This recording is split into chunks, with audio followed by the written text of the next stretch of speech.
एक छोटे से बालक थे जिनका नाम था धन्ना जाट, बड़े महान भगत हुए। उनको परिवार की मां ले गई कथा सुनाने, तो कथा में कह रहे थे बिना भगवान का भोग लगाए जो खाता है वो पाप खाता है, भगवान की सेवा करनी चाहिए। तो घर में आए, अपनी माँ से कहा, 8-10 वर्ष के होंगे, कि हमारे घर में तो भगवान है नहीं, भगवान का भोग नहीं लगता, पाप खाया जाएगा, अब कैसे होगा।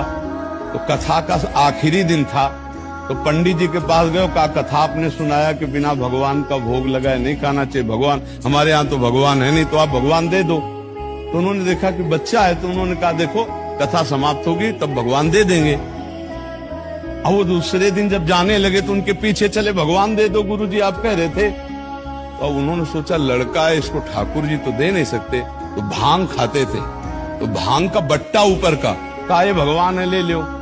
पूरी कथा बड़ी, तो उनका कैसे सेवा करेंगे, तो बोले नहा के नहा देना और पवा के पा लेना, बस इतनी सेवा।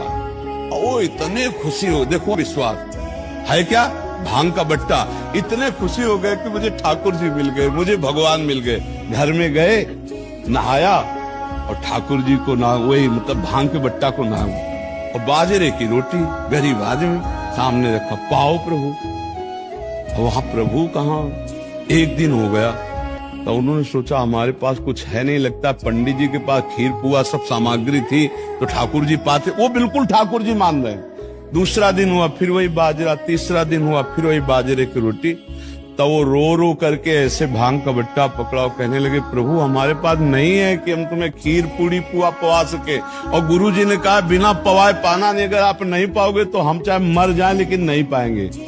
उसी समय श्री कृष्ण प्रकट हो गए, क्योंकि भगवान तो सर्वत्र है ना।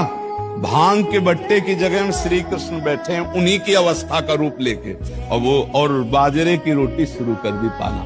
तो बोले देखो तुम कितने निर्दयी हो, 3 दिन से तो हमें भूख लगी है, और हमारे घर में ज्यादा कुछ है नहीं, 1-2 रोटी माँ बना पाते, गरीब आदमी, पूरी रोटी तुम नहीं पाओगे, आधी हमें दो आधी तुम पाओ। भगवान ने, और फिर जो लीला का विस्तार हुआ कि धन्ना सेठ हो गए, अपार वैभव।